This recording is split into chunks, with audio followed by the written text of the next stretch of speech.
जय हिंद। आप लोगों में से काफ़ी लोगों का यह कमेंट आ रहा था कि भैया क्यों नहीं लंबे समय से आप वीडियो अपलोड कर रहे हैं। इसी प्रश्न का उत्तर देने के लिए आप लोगों के समक्ष मैं प्रस्तुत हुआ हूँ, क्योंकि सबसे पहले आप लोगों को यह बताते हुए मुझे काफ़ी खुशी हो रही है कि मेरा जो सिलेक्शन हुआ है वो उत्तर प्रदेश पुलिस में एक सिपाही के रूप में हुआ है। मैं उन लोगों का धन्यवाद व्यक्त करता हूँ जिन लोगों ने बेरोजगारी के दिनों में मेरे साथ जुड़ा और मेरे ऊपर विश्वास किया, क्योंकि भाई जब तक आप अपनी योग्यता को प्रदर्शित नहीं करेंगे तब तक लोग आपके ऊपर विश्वास नहीं करते हैं। ठीक ऐसा मेरे साथ भी हुआ।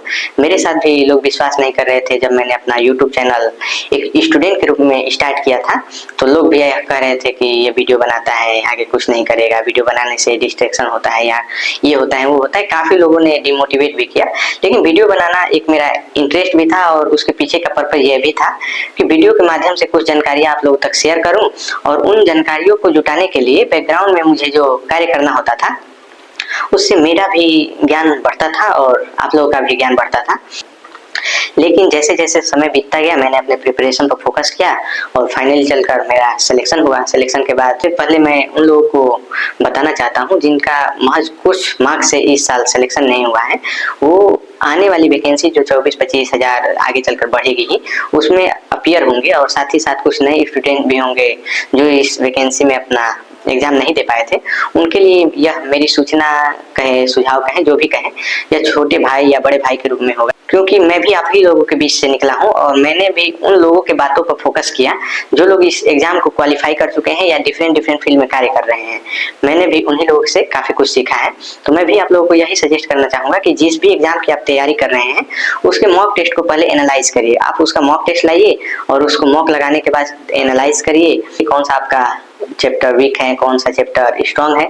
उसके बाद आप मॉक टेस्ट लगाइए और धीरे धीरे जैसे जैसे समय बीतता जाएगा 10, 5, 20, 25 मॉक लगाने के बाद आपको यह विश्वास हो जाएगा कि मेरा कौन सा चैप्टर वीक है और कौन सा स्ट्रॉन्ग है। उसके बाद आप मैथ्स का हो, जीएस का हो, रीजनिंग का हो, धीरे धीरे एक एक सब्जेक्ट के ऊपर बात करेंगे। तो यदि आप पुलिस की तैयारी कर रहे हैं तो उसके लिए सबसे पहले आपको मैथ स्ट्रॉन्ग होना चाहिए। आप लोगों में से बहुत से ऐसे लोग मिलेंगे जो बताएंगे कि मैथ का तो 18-20 ही क्वेश्चन आता है, तो मैथ उतना इंपॉर्टेंट नहीं है। बहुत से ऐसे लोग भी होंगे जो आपको सजेस्ट करेंगे कि हिंदी का क्वेश्चन सबसे ज़्यादा आता है और रीजनिंग का क्वेश्चन भी ज़्यादा आता है। हिंदी 37 ही आती है और रीजनिंग लगभग 55 क्वेश्चन आता है, जीएस 37 क्वेश्चन आता है और मैथ 18-20 क्वेश्चन आता है। तो आप लोगों को सबसे पहले लोग हिंदी को कंप्लीट करने का सजेशन देंगे। तो मेरा सजेशन सबसे पहले आप लोगों से है कि आप लोग रीजनिंग को और मैथ को साथ साथ कंप्लीट करते चलिए। और हिंदी का जो सिलेबस है वो बहुत छोटा है, जीएस का सिलेबस काफ़ी बड़ा है। तो यदि आप मैथ और रीजनिंग को साथ साथ लेकर चलेंगे तो रीजनिंग का जो सिलेबस है उसको मॉक टेस्ट के माध्यम से कंप्लीट किया जा सकता है और जो मैथ का सिलेबस है वो काफ़ी लंबा है, उसको धीरे धीरे कंप्लीट किया जा सकता है।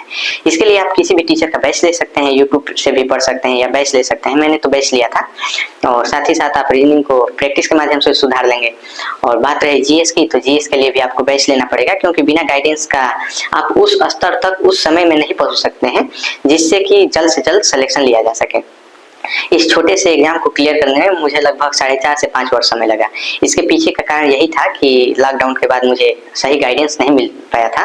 जैसे जैसे यूट्यूब का दौर बढ़ता गया मैं पढ़ता गया और गाइडेंस भी लेता गया, जिससे मेरा सिलेक्शन लगभग 6 महीनों के तैयारी में ही हुआ, क्योंकि पुलिस के लिए मैंने अलग से प्रिपरेशन नहीं किया था।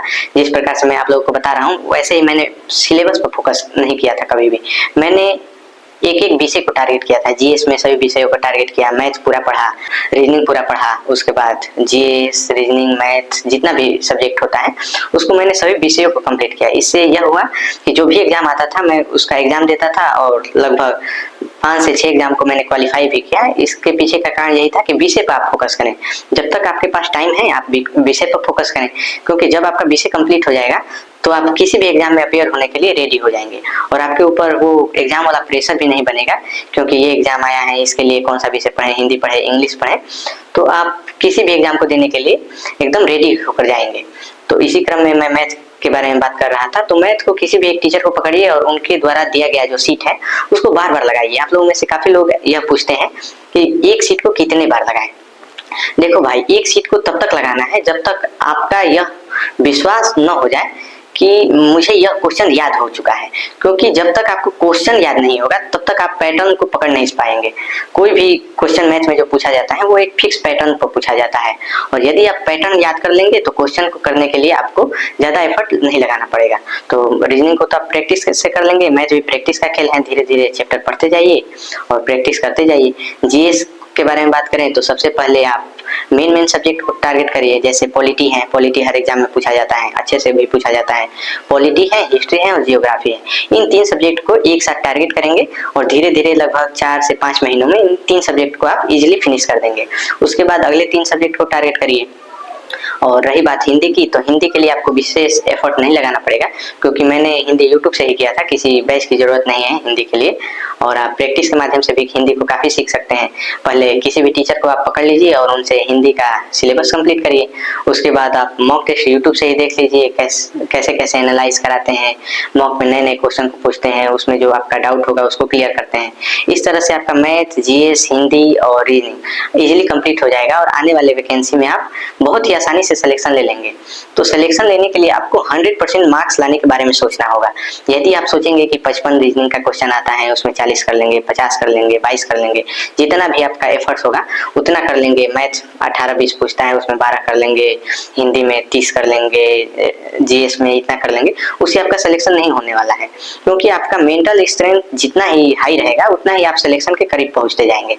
इसलिए आपको मैं सजेस्ट करता हूं कि यदि किसी भी एग्जाम को आपको क्वालिफाई करना है तो आप उसके 100% मार्क्स को लाने के विषय में सोचें। क्योंकि यदि आप 100% लाने के बारे में सोचेंगे तो लगभग 85, 90, 75, 80 आपका सिलेक्शन लायक मार्क्स कम से कम आ जाएगा। तो यही आप लोग से विनती है कि जो भी आने वाला एग्जाम है उसके लिए आप जी तोड़ मेहनत करें। और उन लोगों को मैं यह मोटिवेशन देना चाहता हूं कि जिनका सिलेक्शन कुछ मार्क्स से रुक गया है, यदि वो इस एग्जाम में मनहूस होंगे तो उनका सिलेक्शन और उनका सीट कोई दूसरा ले लेगा। इसके लिए महज कुछ कदम ही आप अपने सिलेक्शन से दूर हैं। यदि आप थोड़ा सा एफर्ट लगाएंगे तो आप उन गलतियों को सुधार सकते हैं जिन गलतियों के माध्यम से आप इस वाले एग्जाम में पीछे छूट गए थे। तो इसके साथ ही मैं अपने बात को ख़त्म करूंगा और आने वाले समय में मेरा जो एक्सपीरियंस रहेगा वो आप लोगों के साथ शेयर करता रहूंगा। और जेटीसी या आरटीसी के बारे में आप लोगों को बताऊंगा कि मेरी ट्रेनिंग कहाँ होगी, किस तारीख को होगी, क्या क्या सामान लेकर जाना है, क्या प्रोसेस है, आगे की पढ़ाई कैसे होगी मेरी, इसके बारे में आप लोगों को समय समय पर बताता रहूंगा। धन्यवाद।